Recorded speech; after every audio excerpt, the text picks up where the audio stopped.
బాబు పప్పు సుద్ద లోకేష్ గాలిలో మేడలు కట్టడం మాను. వైనాట్ పులివెందుల వైనాట్ కుప్పం అంటూ గాల్లో విహరించకమ్మా, బొక్కబోర్ల పడతావని YSR Congress party parliamentary chief whip Rajahmundry MP Margani Bharath Ram హితవు పలికారు. తండ్రి కొడుకులిద్దరూ కలిసి తలకిందులుగా తపస్సు చేసినా అది అయ్యే పని కాదని ఆయన ఎద్దేవా చేశారు. రాజమండ్రిలో ఆయన మీడియాతో మాట్లాడుతూ టీడీపీ జాతీయ ప్రధాన కార్యదర్శి లోకేష్ పై తీవ్ర స్థాయిలో విరుచుకుపడ్డారు. యువగలం పేరుతో లోకేష్ లేనిపోని గందరగోళం సృష్టించుకుని రేపటి ఎన్నికలలో టీడీపీకి వచ్చే 1-2 సీట్లు కూడా రాకుండా చేస్తున్నాడని ఎద్దేవా చేశారు.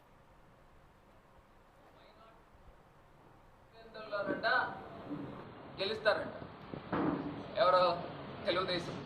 నువ్వు నీ తండ్రి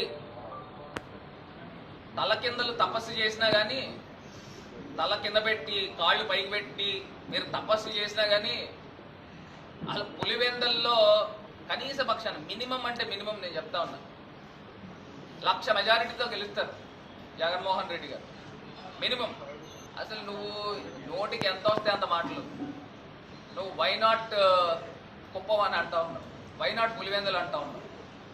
ఫస్ట్ నువ్వు వైనాట్ 175 పోటీ చేయండి.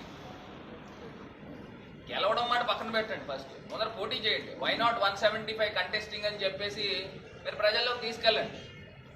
అది లేదు, మనకి ఎవడో ఒకటి కావాలి కూడా. ఎవడో ఒకటి జాకీలు వేస్తే కానీ మన వాళ్ళు ఎగరు, అందులో నీ కొడుకు అసలు ఎగడు.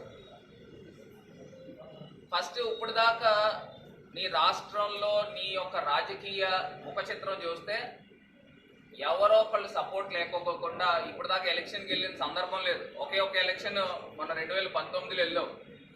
వెళ్ళిన తర్వాత నీ కెపాసిటీ ఏంటనేది మొత్తం రాష్ట్ర వ్యాప్తంగా దేశవ్యాప్తంగా ఉన్న రాజకీయ నాయకులకు కానీ ప్రజలందరికీ కూడా అర్థమైంది. డైరెక్ట్ బ్యాంక్ ట్రాన్స్ఫర్ కిందన 2 లక్షల కోట్ల పైనే పేదల ఖాతాల్లోకి డైరెక్ట్ ట్రాన్స్ఫర్ చేశాం. ఇదేమీ సామాన్యమైన విషయం కాదు. అంటే పులివెందుల్లో